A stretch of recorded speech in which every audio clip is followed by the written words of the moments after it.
had $100 bills. Because I was flat broke. I had absolutely anything. Borrowed, like I said, was borrowing money. It got to a point where when they would pay me, I would say, I would be kind of like looking in my purse like this, like, I sure hope she got some 20s, because I can't save all this money. I got to pay some bills, you know? So, anyways, okay, so that happened. So over about, let's see, maybe 2.5 months, close to three months, I saved $7,800 just in $100 bills. Okay. Then here comes Satan again, because I got back into my depressed stage. Here goes Satan again. And some girlfriends called me and they wanted to go to Palm Springs and just have a good time and kick it. By me being depressed, I was like, what the heck, come on, let's go, forget this. I'm just gonna splurge and go and do it. I knew what God was having me saving the money for, but I didn't care about life at that point anymore. You know, I kept having those, you know, the little warfare going on in my body. Satan had me depressed one day and God uplifted me and it was just going back and forth. So anyways, just as I told her okay and we were gonna leave, I get a phone call from this guy and he said, Samaya, he said, do you still want this building over here on Meadows? And I was like, no, I'll do whatever. Because my credit was messed up. Remember, I hit rock bottom, my credit messed up. Y'all ain't gonna give it to me anyway, so I was like, no. So, but for some reason, I end up saying, let me just see the building first before I, you know, make that my final decision. Let me just look at the building. I go over there, I see the building. I loved it. I fell in love with that building. I said, I gotta have it. This is it. This is for me, I gotta have it. So I asked the guy, I said, what do I need to do to get it? He said, I want you to fill this application out and then we'll get back in touch with you. Now I knew my credit was shot. So I said, I tell you what, I said, I'm gonna fill this application out. I even told him my credit is bad. I said, but don't let that be your final decision because I could always get a cosigner, you know. The next day the guy came back, he said, you didn't need a cosigner, you can get the building. All right. And I was just like, oh, okay. But remember, I was gonna blow that money. I had $7,800, 78, and I was gonna blow that money, right? The guy said I can get the building. It was 42, because it's like $2,100 a month for it. So I had to give him $4,200. That leaves me with a total of about $33 to open up this business. $3,300 to open up this business, right? But God said, don't worry about it. Now that's the difference. That's a gift of faith. Because the gift of faith, remember, I'm just doing it. The gift of faith is like this. You walking on a tightrope 40 feet up in the air, your eyes closed, and you just walking, okay, God, I'm coming, I'm coming, I'm coming. That's a gift of faith. Okay, so that I did that. I closed my eyes and I started walking.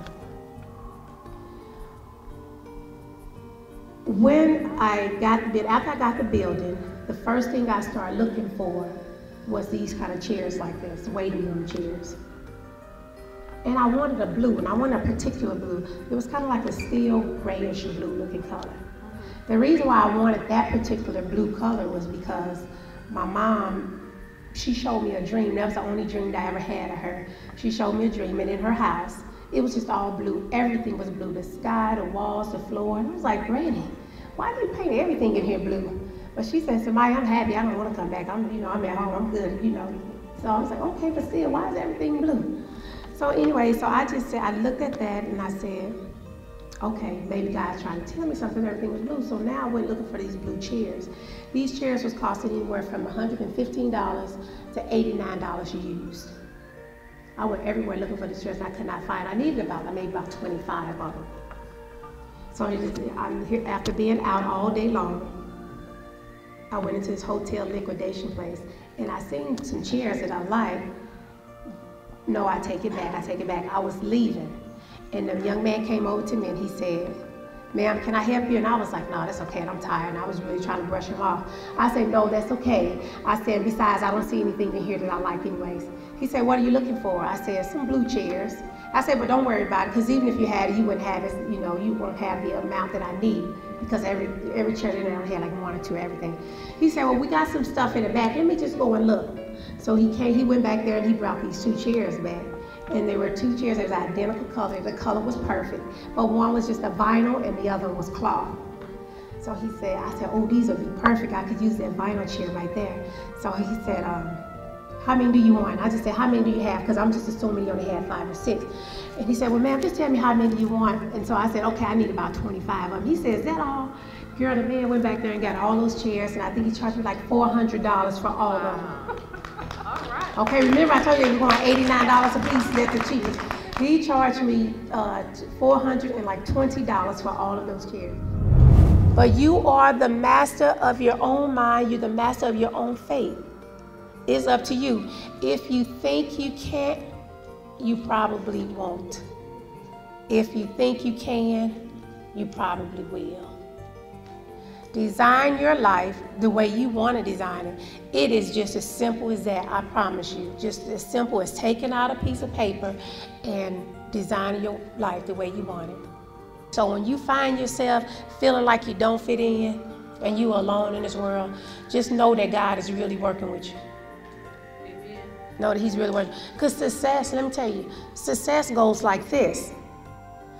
People think that success starts from the bottom and then you shoot up to the top. Success goes like this. So you gotta have to keep hitting rock bottom and rock bottom. But it's when you down here, that's when you're the richest. You know why that's when you're the richest? When you hit rock bottom?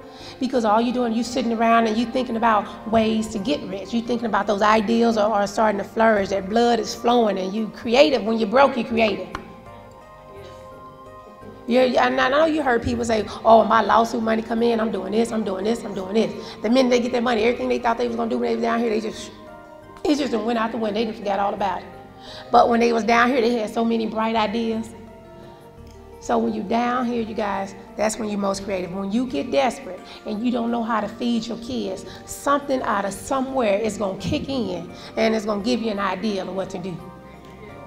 So that's the same thing with your business. You have to want something so bad, it has to be a burning desire. It does not work if it's not a burning desire. You got to fall down on your knees, cry, do whatever you got to do, but it has to be, God, please, please help me. It has to be a burning desire in order for it to work. Once it becomes that burning desire, then it's just going to take shape on its own. Things are just going to start forming. It's just going to start happening on its own. And after a while, it'll just be out of your control, and you'll look back and be like, wow, how did this happen? Many times I had to tell myself, I don't know, I didn't do that, y'all. I promise you I didn't do that. I don't know what happened. But you can make whatever it is. This is your life. Design it the way you want it to go. Let nobody stop you. Pick up your wings and start flying. Pick up your wings and start flying. You are your own worst enemy, and you are the only one that's holding you back. I don't care if we lived in the 60s and the 30s when the racism was going on. I don't care about any of that. You still are the only ones that's holding you back. Quit blaming others. You have to take blame yourself. Pick up your torch and start running. So I guess that's going to conclude it for me today. Unless you guys have any more questions for me, I just wanted to, like I said, I help so many people on a one-on-one basis from behind the chair. I just wanted to get out and help as many as I can and show you that you too can do this. Don't let the media, the news, the television scare you talking about we in the recession or the economy is bad.